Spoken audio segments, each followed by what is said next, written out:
That's state worship.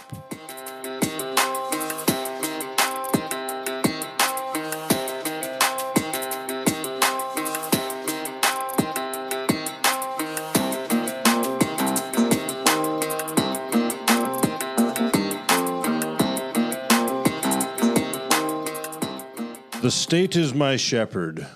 I shall not want. He makes me lie down in well-regulated pastures. He leads me beside, I don't know, well-regulated water? No, not heavily taxed waters. Yeah. Yes.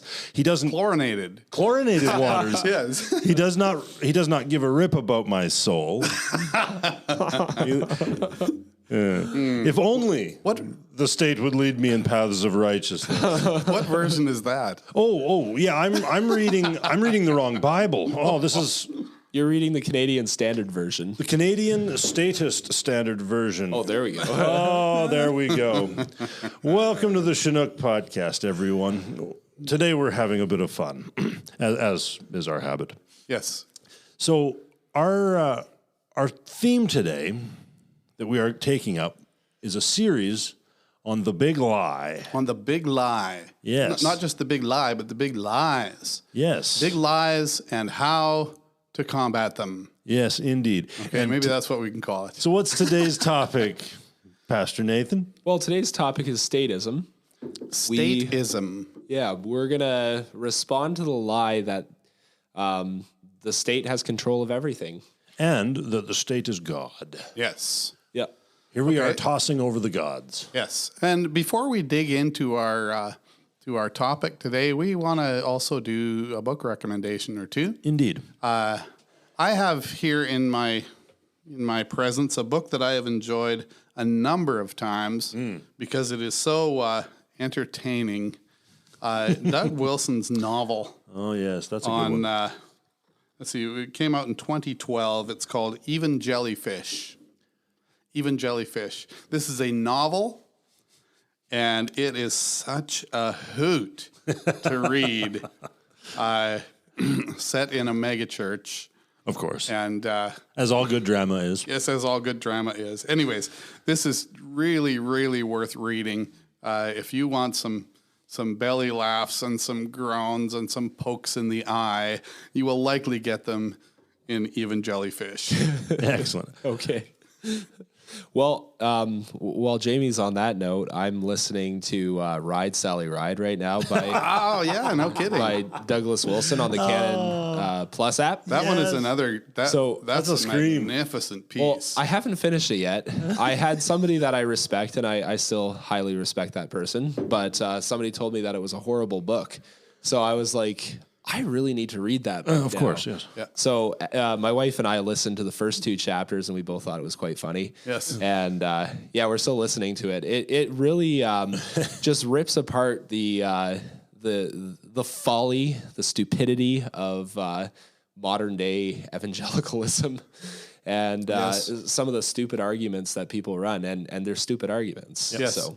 And one of the interesting things, because you've got a court case in that book. Yes. Where a guy tosses out his dad's sex doll into a dumpster. It's his neighbor's. His neighbor's Yes. sex And he's accused of murder. Yes, he's accused of murder because he ran a sex doll through a garbage compactor. Yes. So he's killed a person. Now, when that book was published, right, I thought this premise is hysterical, right? It's this court battle over whether or not murder was committed, where all parties agree that the man ran this doll through a wood chipper. But it's 2023. I can see that argument very definitely in a Canadian court. Oh, I could totally see it. Yeah, I can see it too. Like, it's hard to write satire these days. Yes. Well, it's like, I think it's chapter 2, 3, or 4. I forget where. Douglas Wilson points out through one of the guys in the courtroom that he actually probably should have been put on trial for destruction of his neighbor's property, but murder is such a bizarre charge to put him through. Yeah, vandalism perhaps. Vandalism perhaps, yes. Interesting. All right. A book that I have greatly enjoyed, and I'm probably going to have to read it again in the next couple of years. It was that good. Is Peter C. Newman's Caesars of the Wilderness. Ah, yes. It's an account of the when the Nor'westers and the Hudson Bay Trading Company merged in 1823, I think. Yes. So it's the events leading up to that and following from there. It's a very interesting book. It's a wild, rollicking adventure, but you learn a lot about Canadian history. Yes. That your public school curriculum intentionally tried to hide from you. You learn in that book, for example, the pervasiveness of the slave trade across Canada, especially in the plains, up into the 1820s and 30s. The Hudson Bay Trading Company was actually, in some ways, involved in putting a lid on slave trafficking. Interesting. Yeah, and the whole thing is just a very interesting. It's not just a mere corporate merger account. It's biographical sketches of men involved. Yeah. So there's some on David Thompson, a good Christian man who traveled with his wife and family all over the place. Yeah. The funny thing about David Thompson, I've talked to guys that have been involved as professional surveyors down south, and the one guy I was talking to, he said that whenever there's certain guys that you run across their work, and you're like, this guy's surveying was gold. Yeah. You can always find, because the surveyors will bury landmarks, and then they'll shoot their lines off of that to get their distances and angles and whatnot. It's actually a very interesting business that I've never done. But the David Thompson is known as one of those guys whose surveying work was top notch, even to this day. So very interesting. He's some stories about him are in there. There's also just what's with this guy who's the head of the Hudson Bay Trading Company, who decides he's going to take his sons on a circumnavigation tour using canoes.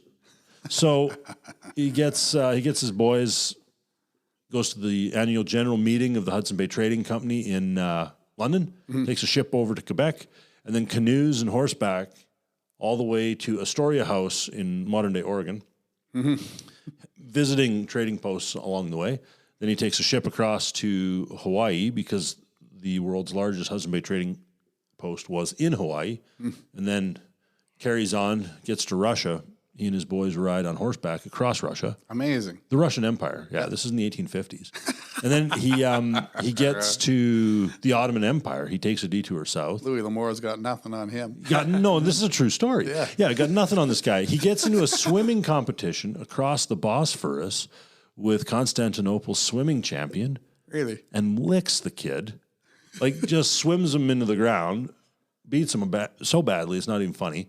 That's funny. Hops back on his horse, rides up to St. Petersburg, works a trading deal for the Hudson Bay Trading Company with the Russian Empire, and then takes a boat across the Baltic and North Seas back to London for the next year's annual general meeting.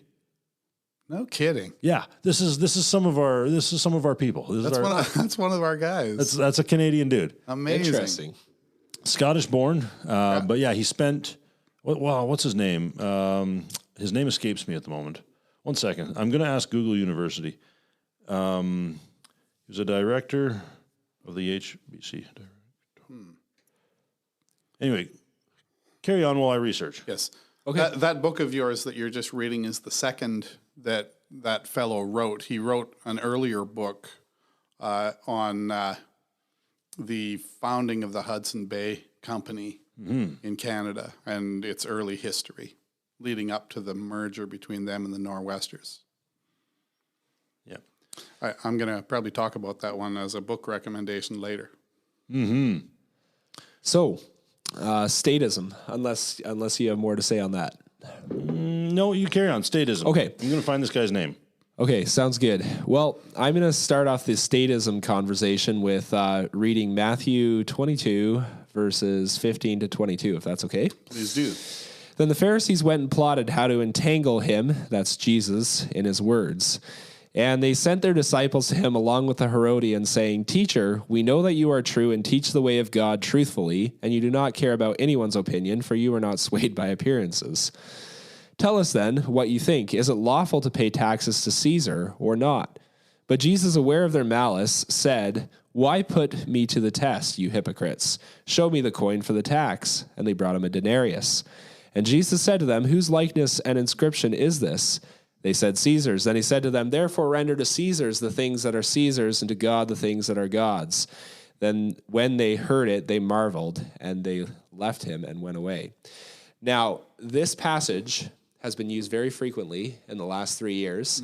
And I think if you watch some of the recordings of Tim Stevens' arrest, when the police came to his house and arrested him, one of the police officers quoted that verse to him, "Therefore render to Caesar's what is Caesar's." And I think Tim Stevens responded, and I forget exactly what his response was, but I suspect it was about pointing at those kids and saying, "Whose image and inscription is on them?" Yeah. Yep. Yeah. Not Caesar's, God's. Well, and one of the interesting things about this passage is in the past in the church we've interpreted this in a way that Caesar does not appreciate, because Jesus asks, "Whose image does the coin bear?" Right? It's Caesar's image. Yeah. But whose image? The implied question is, whose image does Caesar bear? Yeah. Caesar bears God's image. Yeah, and so Caesar shall be rendered unto God. Yes, which doesn't sit well with aspirations of deity. Not at all. Yeah. Okay, And if we're rendering to God's the things that are God's, that has left a whole tradition across Christian history of Christians saying, "Yeah, you know what? On this point, we have to serve God because this belongs to God. Worship belongs to God, not to Caesar." Okay, let's think for a moment about where the idea of statism arose.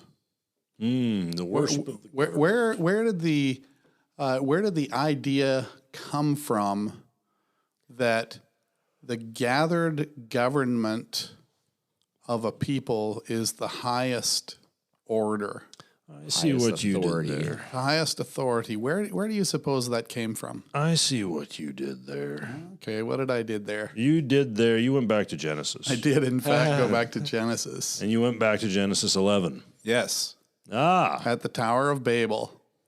At the Tower of Babel, there was, if you remember, a gathering that was trying to be a gathering of all the peoples of the earth, okay, to build this tower together. This is not something that a guy could do or a guy with his friend could do.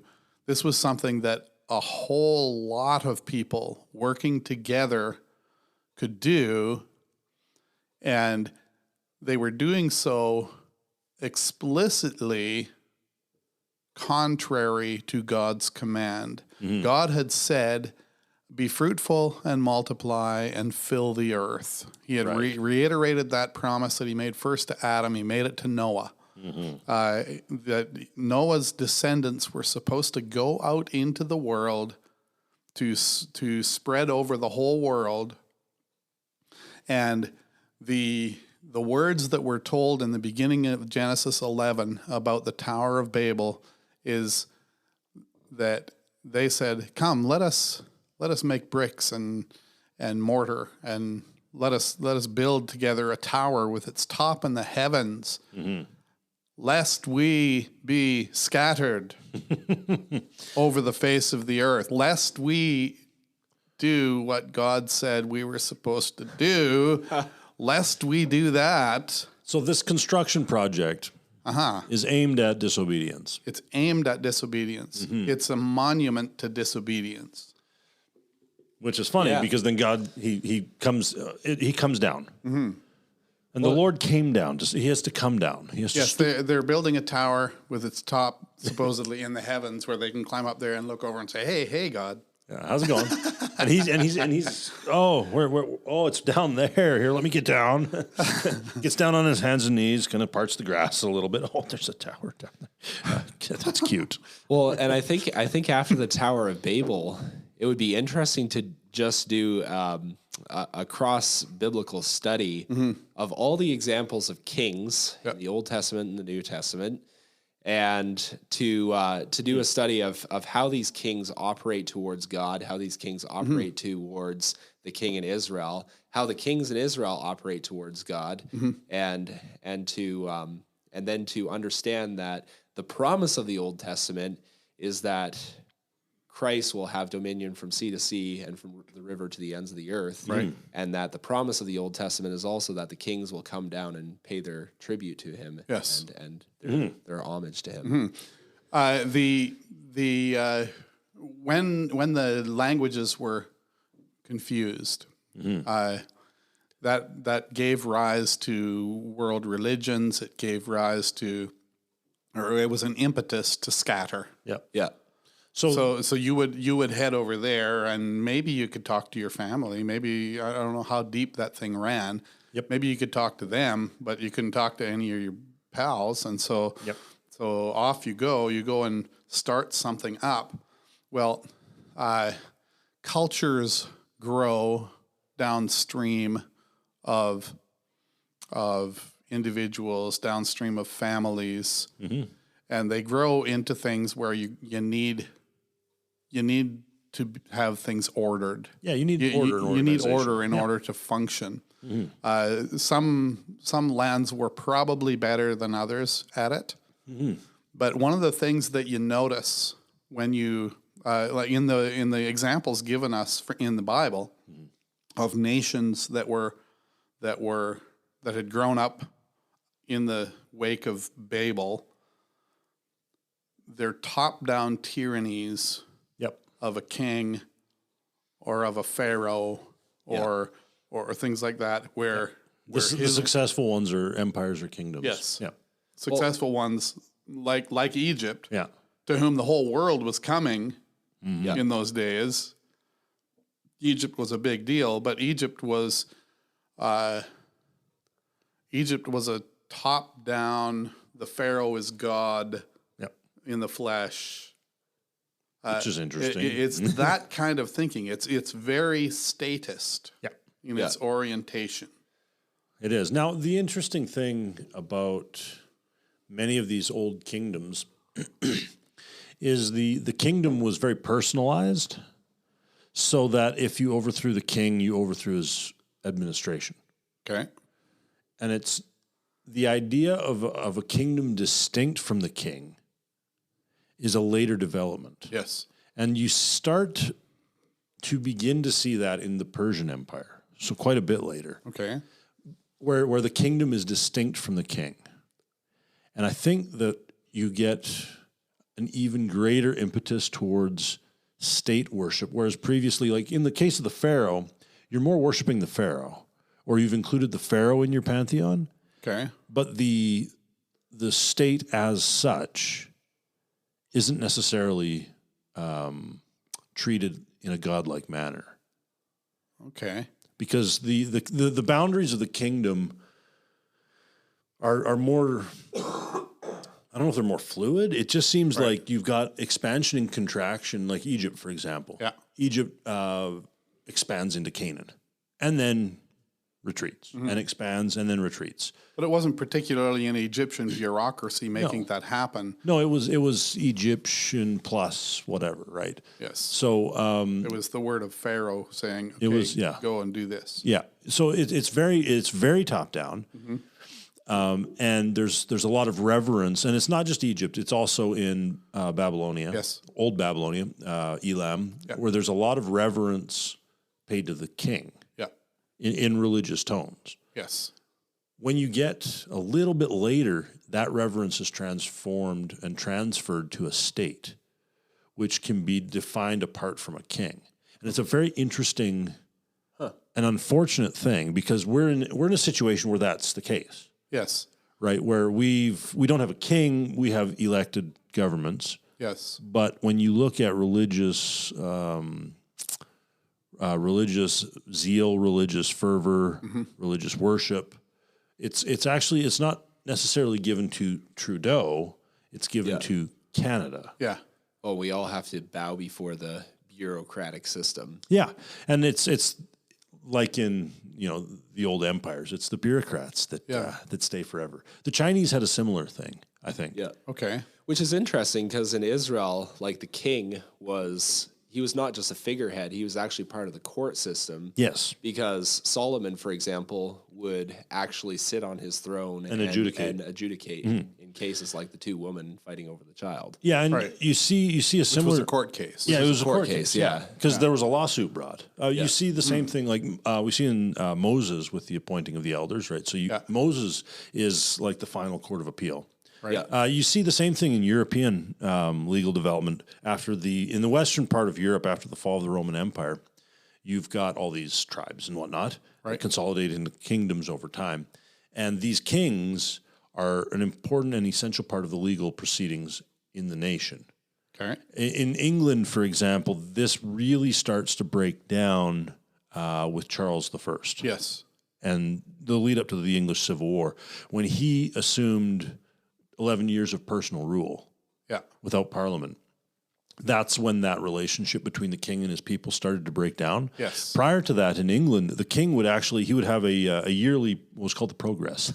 He would wander through his kingdom with his court, visiting various nobles and eating all their food, and then impoverishing people by means of his appetite. But the king would travel, and the point of the traveling was he was checking up on his local justices, and he was hearing court cases. So the king was actually an integral part of the legal system. Interesting. And you have that same kind of thing in the ancient world. Right. If you look at the Code of Hammurabi, it's quite personal. Okay. Because the king is giving a law. It's not it's not necessarily the law of the nation, it's the law of the king. You get later to the Persians, and like we read in even the pages of Scripture, a Persian king can't just nullify law. Okay. He's under law. The Persian emperor is a man under law. So things change there, and at some point, the statist worship gets transferred also.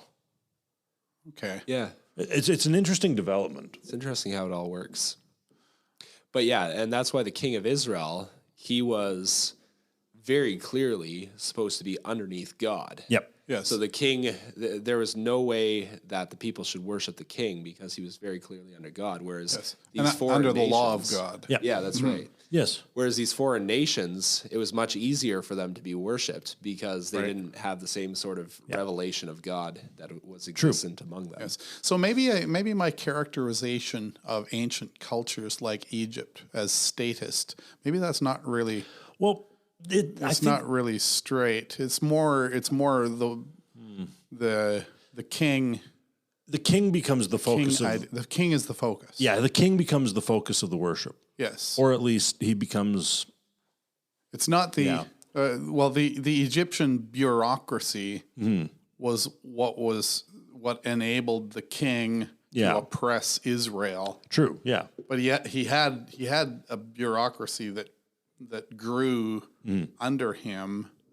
Yeah. Which you could look at that and you could say, well, that's really the Egyptian state. It is. But there's a focal point to and it, it's right? him, And yeah. it's him. Yeah, and then each of those bureaucrats would have a personal lord-client relationship with the next guy up the chain. Right. Which leads to the king.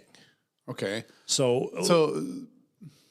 there's a sense in which that's statism. Yeah, and it possesses all the same elements because especially when you've got people that are willing to offer that adoration at their own loss. So what distinguishes the modern state from that old form of statism was worship is directed towards the state in both cases, but in the modern day, it's so much more all encompassing because you've got technocracy, you've got the all encompassing state, you've got the surveillance state. It's hard to fly under. It's harder to fly under the radar of the state with modern day technology than it was back then. And the thing too is, if you're in an ancient kingdom or empire, and let's say I'm not okay with worshiping the state, I can go to the emperor or the king, and I can say, I'm not okay with worshiping you, but I can pray for you. in my temple. And he'll be like, you know what? That's a real fine thing.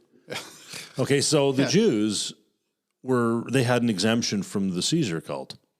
Yeah. They would pray for That's interesting. the Caesar. I didn't know that. Right. Yeah, they went through their intermediaries. Yeah. And they petitioned the emperors, and they said to the emperors and to the Roman Senate, we cannot worship you. We cannot include dead emperors in our pantheon, but we can pray to our God for you and for your benefit. And they're like, yeah, that works. Well, that might actually play a role in Paul's instructions in 1 Timothy 2 to pray for kings and all those in high places. Yeah, well, he's appealing to a thing that the Jews have been doing for hundreds of years. Yeah. And when they had been under the Persians, it's very explicit that's what they were doing. When you read the book of Esther, Right. you can see that Jews rose to very high places. Yeah. Right? I mean, we're talking about one of the royal wives Yeah. and a minister of state, like Mordecai, right? Yeah. So the Jews were very much a protected and privileged people in the Persian scheme. The Jews really didn't like the Greeks because they overthrew their protectors. Right. When Nehemiah was sent out to go and inspect the walls by the king, remember Yes. he was sad in the presence of the king. The king says, "How come you're sad?" And he says, "Well, Jerusalem's in terrible state." And the king says, "Well, you should go and fix it up and pray for me too." Yes. Doesn't he say something like that? And so that's what Nehemiah does. So in many of the older legal arrangements, you had you could have a very personal patron-client relationship with your king, Right. where I don't have to worship you. I know you. Right. And you put your pants on the same way I do. Right. Yeah. But I can go and pray for you, and you will accept that Right. as a form of allegiance, because I'm very really demonstrating my allegiance to the true God because I'm praying for you to Him. So, and I really believe that the prayers of men like Nehemiah were effective in making the Persian Empire what it was. Right. Now, when you get to the modern thing, if you pull your kids out of public school, right, you're being a disloyal Canadian. If you don't worship the woke gods that Trudeau pushes, then you're being disloyal. Right. And if you go to Trudeau and you say, if you think women should have a right to murder their children, you're okay. But if you don't think that, you're disloyal. very. And if you think that there's something wrong with the government murdering your grandmother because she's ill, oh, how dare you? But the thing is that if I was living in the Persian Empire and the Persian emperor had said something like, I'm going to make a law requiring, that elderly people be, medically offed. Now, if I go to the emperor and say, "Hey, bro, what are you doing?" He'd be like, "Oh, yeah, you make a good point. We'll make an exception for half of the empire or all of the empire, or we'll do something. We'll figure this out." You go to Trudeau, and it doesn't matter what we could have. You can't go to Trudeau. You can't go to Trudeau. You can't go and ask that guy a question. He's surrounded by folks who keep you away. Exactly. And Even journalists can't. Yeah, even a journalist whose job is to interrogate the fellow, you can't go and talk to Trudeau. And even if you could talk to Trudeau, and even if he listened, and even if he agreed with you, the bureaucrat prevents him from doing anything. Yes. It's the bureaucrat that has the power, not the elected official. Yes. So Canada's much more like ancient China than it is like ancient Persia. Interesting. Yeah. So there's ways in which the development of a culture that rejects the divine right of king, as English culture did, rejected that business, set up Parliament as the highest law in the land. There's a way in which that's a positive advance for the sake of the world, to get past the idea of the divine right of kings. I feel like what we have right now is almost like the divine right of the state. Yes. It is. That's what it is, because the state, there's there's so much evidence, left, right, and center, that she really, really does want to control absolutely everything. Well, who controls absolutely everything? God does. God does. Yeah. God does. And they would like to have that kind of power. Mm-hmm.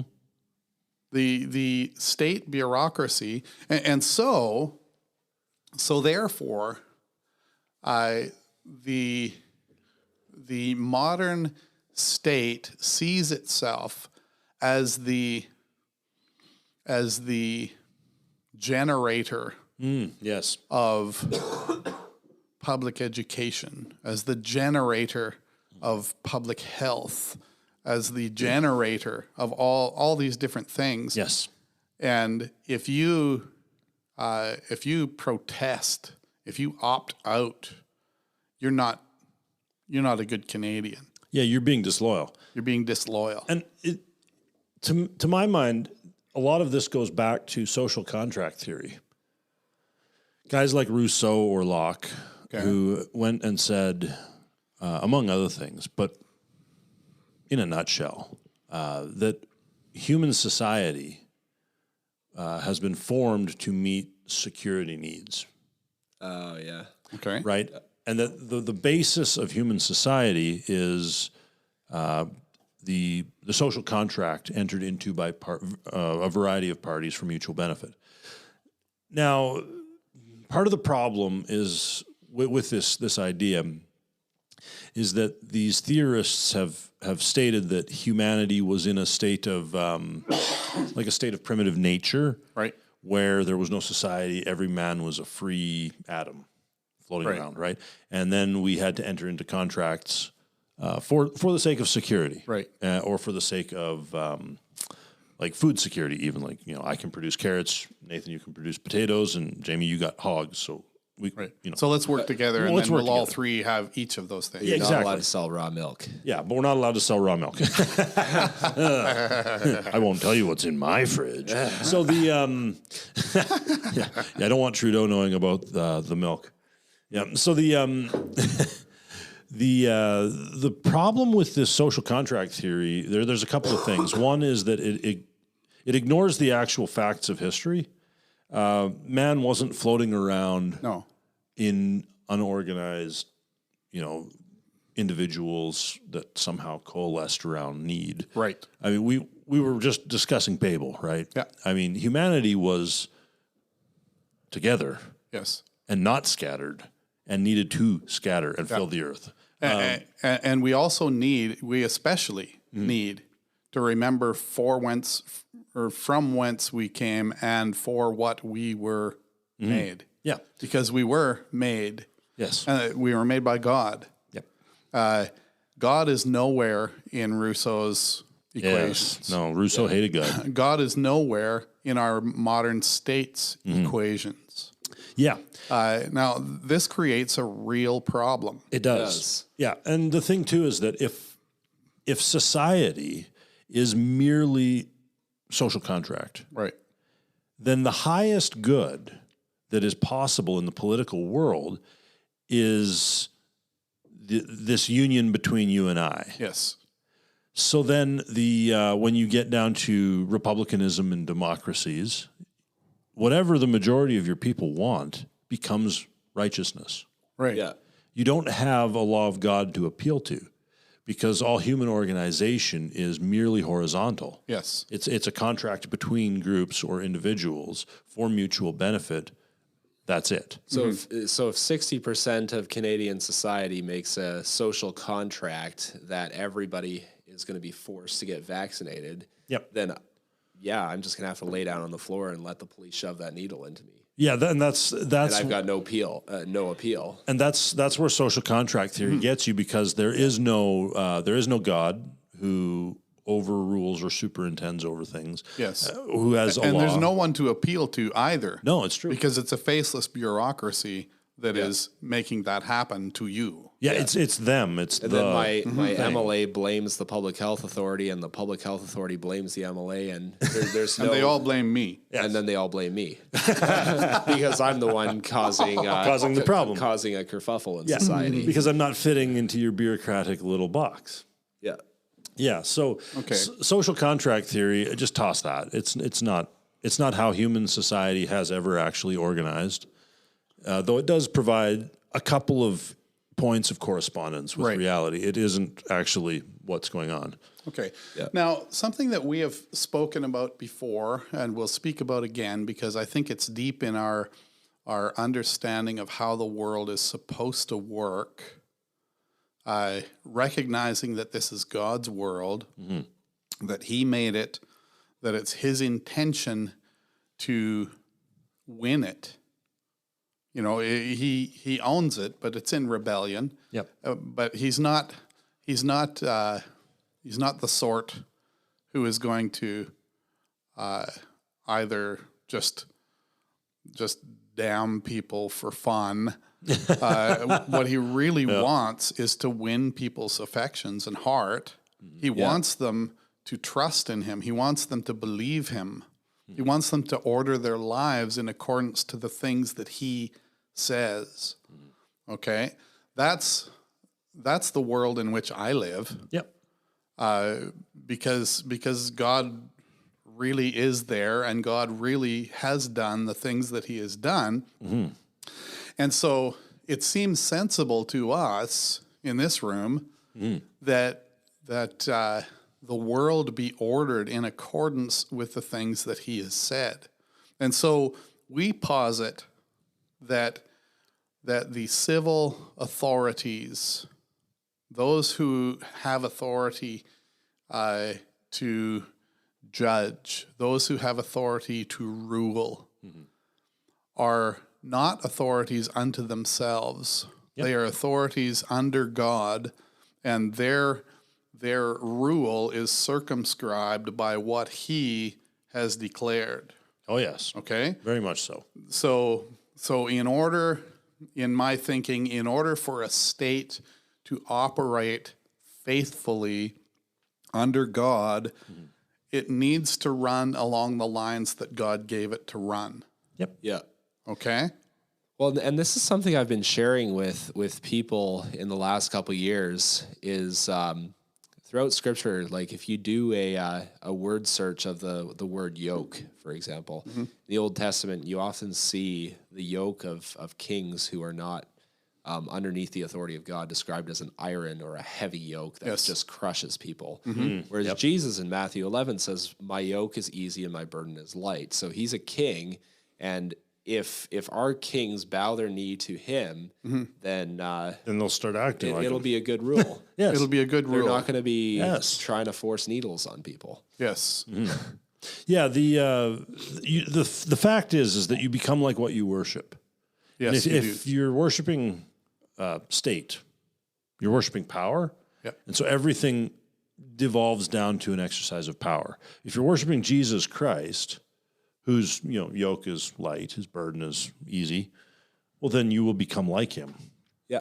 One of the things about true worship is you become like God. Yes. You become like that which you worship. Yeah, which is an interesting reversal of the temptation in the garden, where the serpent is like, God doesn't want you eating of this fruit because God knows that you'll become like him. The thing is, God has consistently throughout the Scriptures called us to be like him. Be holy as I am holy, right? Right. Imitate me, Paul says, as I imitate Christ. Yes. Like Satan had totally twisted poor Eve up because we are supposed to be like God. Yes. We're made by him in his own image, and we're supposed to imitate him. Yes. And if we imitate him in our governments, then we're going to have things like life, liberty, happiness. Oh, wait. It's what the Americans were looking for. And a whole bunch of other things, good things. Now, to be fair, we're on this side of the judgment and resurrection. We're on this side of that. Yes. So there's going to be sin. There's going to be problems. Yes. But compared to a pagan statism, a Christian government is so far preferable. Yes. Like, so far preferable. So in all these recent disputes, especially in America about Christian nationalism, I'm kind of like, well, why are Christians upset that other Christians would want to live in a Christian country? The details aside, Yeah. Why are you mad about that? Yeah. Yeah, no, I agree with that. Yeah, I'm kind of annoyed with the Christian nationalism debate. Yes. but, Well, and I there- do agree with that. Yeah, there's certain guys in the debate who've been using that term, Christian nationalism, who've said and written some things that I think are kind of immature, but Whatever. okay, whatever. You know, the big idea that we should have governments that are in subjection to Christ and his law. That is a basic, like that's that just makes such good sense. Yeah, to it me. seems Christian. If God really is who he says he is, if Jesus really is a king, and if Jesus really does have all authority like he claimed he does on earth, he claimed that. then it's then the necessary corollary of that is that every area of life, whether it's the state, whether it's the church, whether it's the family, whether it's the individual, all of us owe allegiance. owe him our allegiance. It seems like Christianity 101. Yeah, it does. Yeah. Paul, as he's taking his path through the court system, is he's appealing to Felix and And then Agrippa, and then to Julius, or and then eventually to Caesar. But his whole goal is he's declaring that Jesus is king. Yes. And when he's talking to, I'm forgetting right now the name of which king it was, but he says, "Do you not know that these things have not happened in a corner? They happened in the this day is for the whole world to believe in. You believe it. You know it." Yeah. Yeah, and it's funny. He just says, "This is obvious to you," and the guys, and you kind of get the idea that the fellow sitting there's like, "Yes, it's kind of obvious to me." I know what you're talking about, Paul. Yes. So There's one other passage here. I'm just trying to find it right now. It's in the end of Revelation where the kings of the earth bring their glory. yes, it's in 21, I think. I think Or it might be 22 even. it might be. So the kings of the earth bring. Revelation 19, Jesus is described as King of Kings and Lord of Lords. Yes, he is. Oh, yeah, right here. Okay, so in Revelation 21, verse 26. Now we're talking about the city of God, and for the glory of God gives it light, and its lamp is by the Lamb. By its light will the nations walk, and the kings of the earth will bring their glory into it. So it's verse 24. Yes. Yeah. And then and its gates will never be shut by day, and there will be no night there. They will bring into it the glory and honor of the nations. So something that I think is worth bearing in mind is that a state or a king or a government who we are told will bring its honor and glory into the city of God, Into the city of God. is a thing not worthy of worship. Yeah. You don't worship the lesser. No, The you lesser don't. worships the greater. No. So if the kings of the earth shall bring their glory into the church for the worship of Christ, then why would a Christian be bothered to worship the state? Yep. Well, and you see that with Constantine. You see that with the Emperor Charlemagne. You see it with King Alfred. Yep. Can you imagine if, like, 2,000 years from now, people are reading a history of Canada where, let's say, a prime minister in the next 10 to 20 years was a really godly king who restored learning in the nation, who restored the economy of the nation, and encouraged everybody to live their lives in subjection to Christ. Yep. Yeah, I mean, we read about Charlemagne for a reason. Yeah. And it's called the Carolingian Renaissance because he was now an imperfect man, but he was of a mind that my people need to learn how to read the Bible so that they can know God. Yeah. And boy, did that happen. And what if a prime minister of Canada led a Christian Renaissance?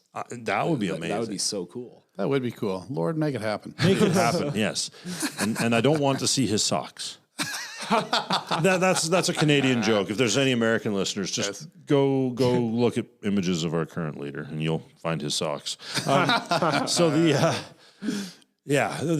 whole statism thing too. There's a litmus test you can run on yourself. How do I know if I'm worshiping the state?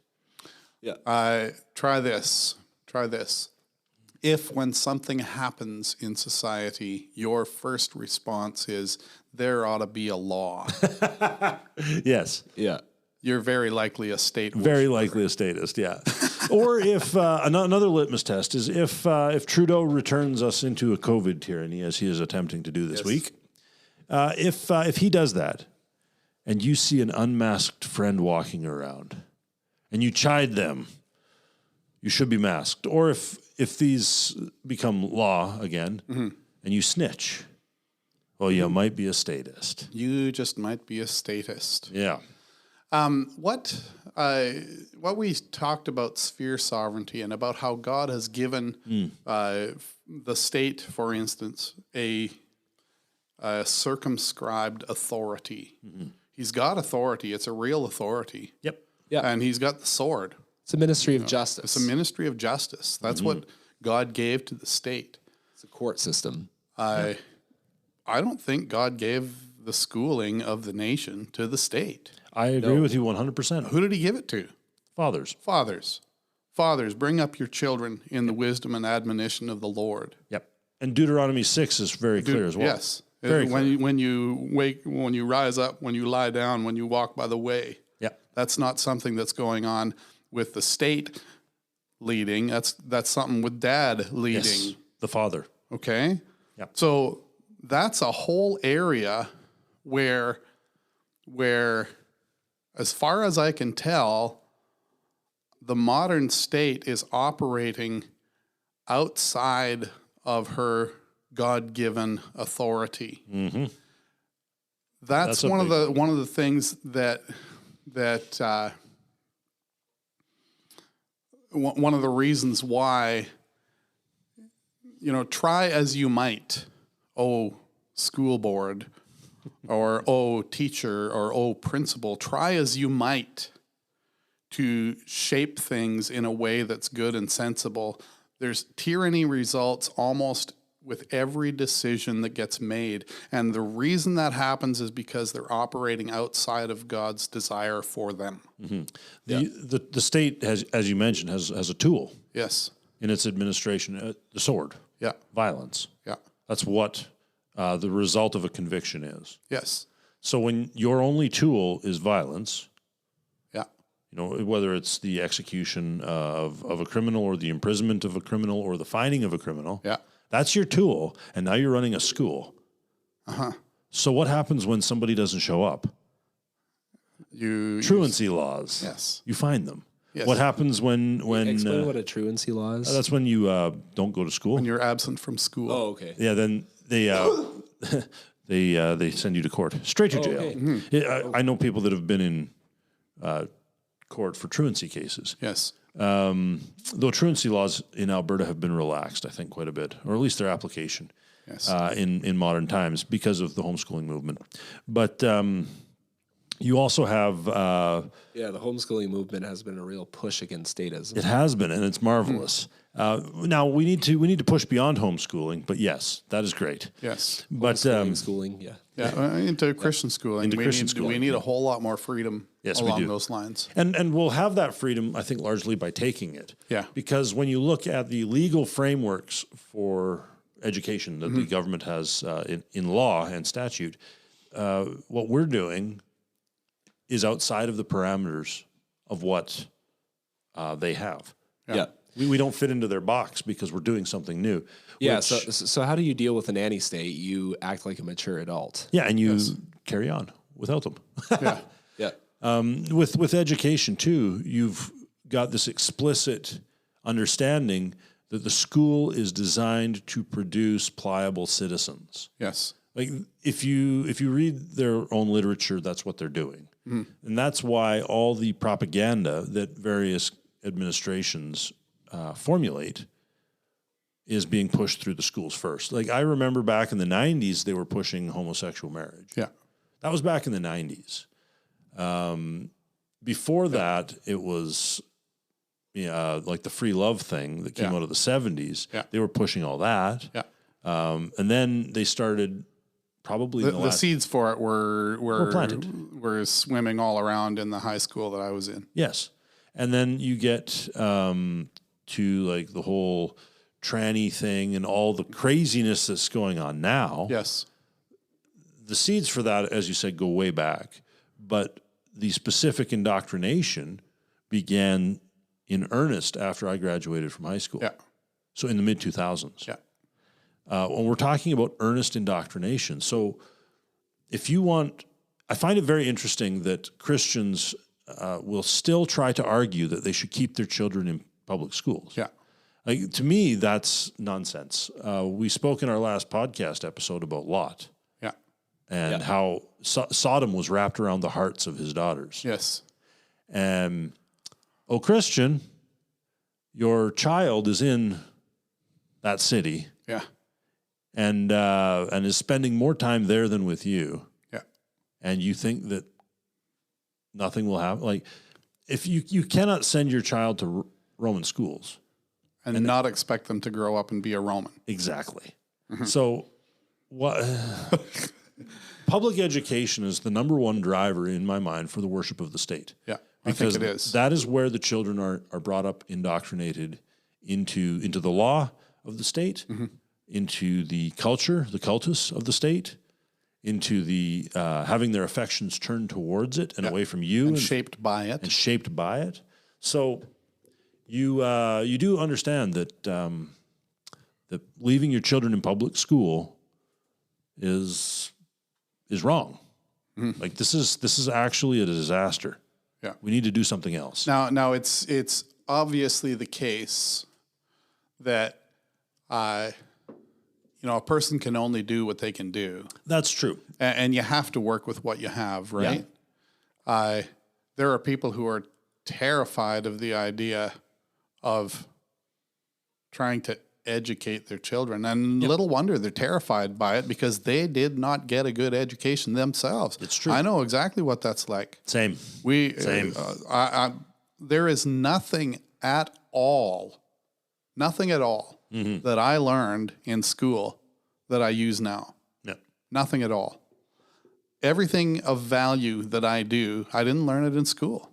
Yep. I learned it when I was out of school. Yep. I learned a couple of math formulas. Yeah.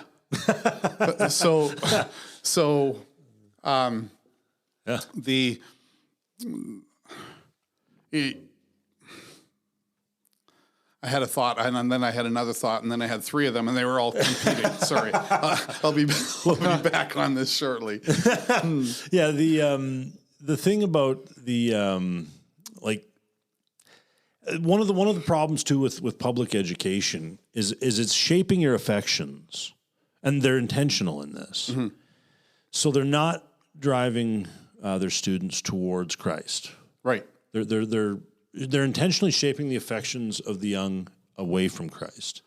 Do you think that the whole concept of public education, is that the problem? The problem is that it's ungodly. The problem is that it's ungodly. Now- I do think Yeah. that if a bunch of Christian people, for instance, a bunch of Christian people get together and they say, well, what we really need is division of labor when it comes to school. Yeah. So let's Have a school. let's covenant together. Let's have a school. Yep. And we'll do this all together. I don't think there's anything wrong with that. In fact, I think that's probably wise and good. I definitely agree. That's why I'm involved in doing such. Yes. But the main problem is that the state wasn't given the authority by God to instruct the young. Yes. And the modern state is horribly atheist. Yes. I don't want them anywhere near my children. Yeah. Yeah. No, the whole thing about Christian schooling that I find very compelling is that it is good for children to learn in community with others. Yes, it is. I mean, we understand that we read the Bible in community, Yeah. right, with each other, but also with our fathers, those who've gone before us. The same thing with God's world, right? We read God's word in community. We also observe God's world in community. So Isaac Newton is a perfectly good fellow to learn from, right? Right. I mean, he formulated a theory of gravity. This is marvelous. Okay, so what can we learn from that? Now, I don't know all the ins and outs of every academic discipline. Yeah. So my efforts at homeschooling are naturally hamstrung Yes. by my own inability. Yes. But like you said, if we covenant and come together and divide our work and pool our resources, Yeah. now where I'm weak, another can be stronger. Yes. And so my child can benefit from my strengths Yes. and from others' strengths. Exactly. But the That Yeah. needs to be happening. It needs to be happening everywhere. It needs to be Yes. happening everywhere where the education of children is no longer regarded as a state issue. yes, That needs to stop. it does. It's And- not the state's job to educate your children. It's your job, oh dad, to educate your Yes. children and to see to it that it's done. yeah. Okay? Exactly.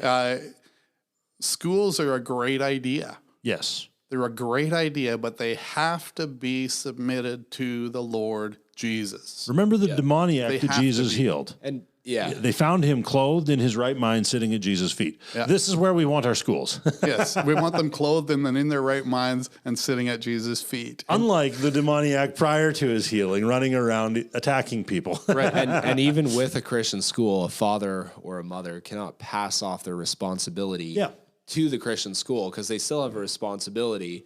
And I think that's the way we're going to have a nation that we can restore this idea of responsibility again, is when fathers take responsibility for their Yes. families. Yes, and once again, the only way we're ever going to get that kind of authority back Is by taking is by taking it, doing Yeah. it. doing it. Authority flows to those who take responsibility. It's true. One of the things that I've seen is that homeschooling has very largely been driven by panicked mothers, Yeah.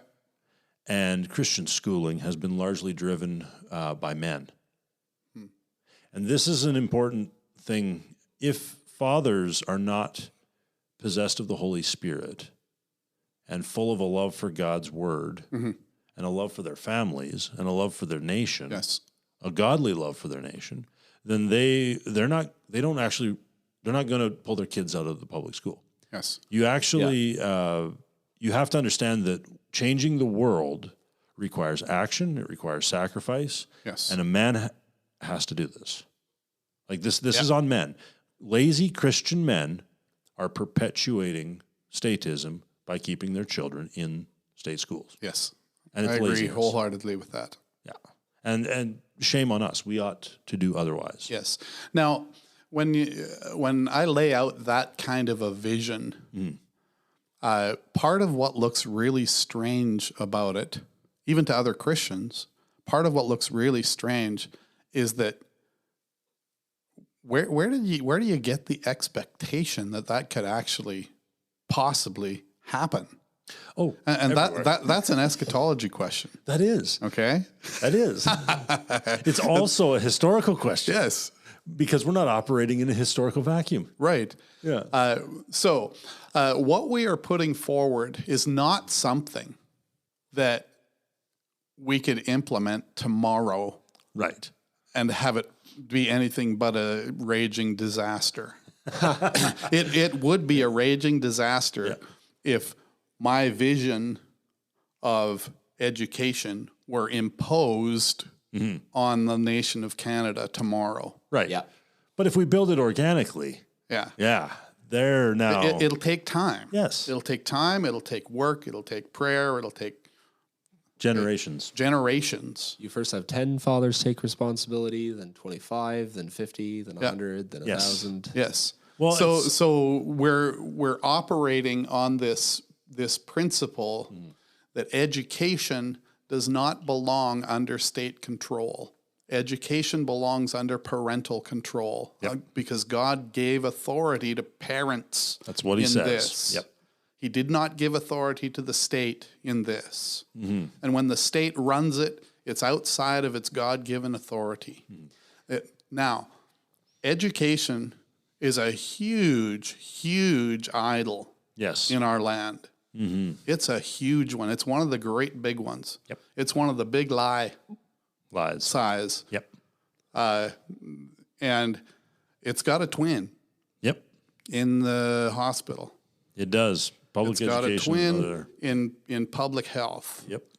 And both of them are giants in the land of Canada. Yep. Both of them are. Because both of them are being run by a state that God has not given the authority to them to run those things. Yep. Whose job is it to look after health? Mm-hmm. Well, largely it's the family. It's the family's job. Yep. Yes, it is. Now we see the church taking up collections and stuff and combining for projects. Yeah. But it's the family. Yeah. It's the family. So you're going to need specialists. You're going to need private association for that. Yeah. Things like a surgeon. Yeah. Right. But I don't see anywhere in Scripture. I mean, the king employs a surgeon or a doctor, Right. But he doesn't run the hospital. Right. It's not his job. Mm-hmm. Like, what does a government know about health? Right. So nothing. So there's a whole lot though about the health industry Yep. that absolutely requires a lot of specialized labor. You can't build an MRI machine in your basement. Right. Well, not a good one. Right. Well, It might blow up. okay. You can't. Yeah. That takes lots of cooperation together. Yep. In order to make that work. And I think hospitals are great places. They're excellent things to have a hospital. What I don't think is great is who's paying for it. Yep. What I don't think is great is who takes authority as though it's theirs. This is not a state job. God has not given to his civil magistrates the charge to make their people well. Yeah. He gave them the sword, not the scalpel. He gave them a sword and not a scalpel. Well, and you see the fruits of mismanagement in the Canadian system right now. Like a lot of doctors have moved to the States for better pay. A lot of doctors have been kicked out of the system due to a bunch of bureaucrats making rules about the needle. Yeah. And binding consciences. Yep. Yeah. And then, of course, you've got major abuses happening in the hospitals, like the murder of the unborn and the murder of the elderly and the murder of people with mental disabilities. down the road, it's going to be mental illness too. That's what And they're it's shooting already for. happening. It's already on the table. And people are already being recommended for over mental illness. Yeah. Oh, yes. Which is bizarre to me because it's not even a law yet, but they're just like, just go off yourself. Yeah. Well, and there was a recent article I read out of Ontario somewhere where somebody went back and they looked at all the cases of mutually assisted suicide, and they came to the conclusion that something like nearly 20% of them fell outside the bounds of what the current law says That's is allowable. insane. So now, to me, it's insane that they're offing sick people anyway. Yeah. Well, Yeah, that's a drive. Yes. Oh, That's a drive. Is to they're pushing. going off people who are sad. Yeah. But it's interesting by their own standards, right? By their own standards, almost 20% of the people that they murdered in Ontario under this law shouldn't have been. And I'm sitting there just with my head in my hands going, Yes. what is wrong with you people? To quote our favorite MacArthur, what's wrong with you people? If you think about it, though, like you've got a what's his name? Sproul. Yes. if you think about it, you got a state that has taken on so many responsibilities that are not actually their responsibility. Yes. Like welfare, for example. So killing homeless people, killing sick people is a way of saving money in the system. Yeah. So there's huge dollars invested in killing off people now. Yes. So there's a great deal of financial incentive for governments to pursue getting rid of people. Yeah. And the system It's so broken. I think there's something wrong with our system. the system is Who so let the government run a hospital? it's so broken. It's like I really don't know what the solution to this is, but we got to start working at it. Yeah, we've got to start working on it. And one of the things that we've got to do in order to start working on it is to get our heads straight about God and his requirements in this world. Yes. Yeah. We need to follow his instruction on who is in charge of what. That's really necessary. Yep. Yeah. You know, I thought about this with regards to tyranny. There's tyranny is a real big problem where a guy gets a job, for instance, in a border crossing, and it goes to his head, the amount of power that he's got, and he can tyrannize people. Oh yeah, I've been 100%. on the receiving end of that sort of tyranny. Yeah. But he can tyrannize people from there. And I've thought about tyranny and what it is that drives it. Tyranny, as far as I can tell, is what happens when some lawful authority that God has set up starts operating in the realm of a different lawful authority that God has set up. When they start operating there, tyranny is an inevitable result. Yep. That's why there's tyranny left, right, and center in the medical world. That's why there's tyranny left, right, and center in the education world. Yep.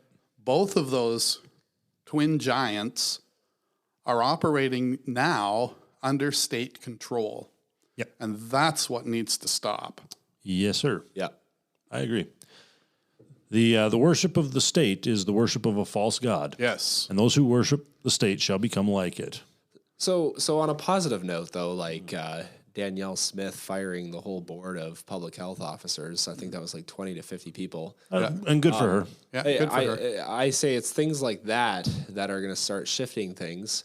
And personally, like, I think it would be great, like, if you want to start with something, privatize the private doctors so that we can actually get a private doctor up here in Grand Prairie. Yeah, that'd be good. So if you trying to find a family doctor in Grand Prairie is a pretty hard job. so I if have you, not been able to do it since 2006. Yeah. if you privatize the family doctor practice, you're saving the taxpayer money. We can buy insurance so that we can actually cover our private doctor bills. Yeah. And you start a system where, I don't know, like, doctors are not just a number, but doctors are actually a name, and they actually know their people too. Hopefully. Yes. I don't know my way around the hospital all that well. Yeah. And the structure. Well, part of it is... But what I do understand is, to whom did God give authority? Yep.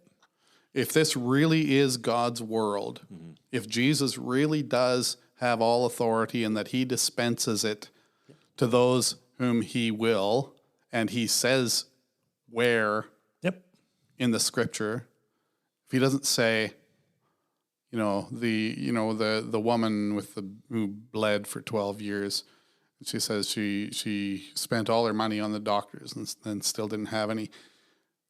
They didn't impose themselves on her. She went to them. Yep. She went to them. She chose them. Yep. Okay.